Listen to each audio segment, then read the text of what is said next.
Okay, so we have a Toto dual flush toilet that is just constantly running. And on the back of the toilet tank here, it shows you the two different part numbers that you need to buy for different ones, the 088E and the 064E.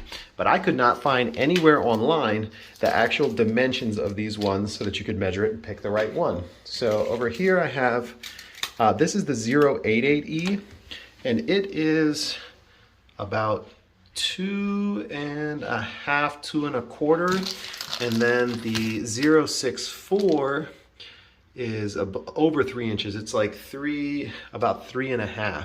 So this is the one that we're actually going to need. In order to remove this, I've already shut off the water, but you just twist it to the right, and underneath here is the gasket, which let's see if I can pull this off with one hand.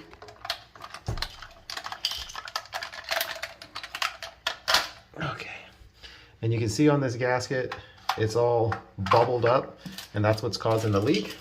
So we're gonna open the box and put the new one in.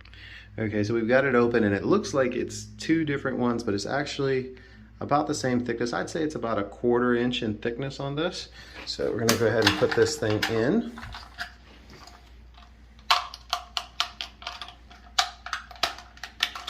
There we go, fits perfectly. Now this goes back in, and you twist it to the right and then to the left. And now we can turn our water back on. And we should have a positive seal. Okay, now you can tell that we have very, very little water movement. It's just a tiny bit left over from the flush. So if you have one of these dual flush Toto toilets, those are the parts that you need.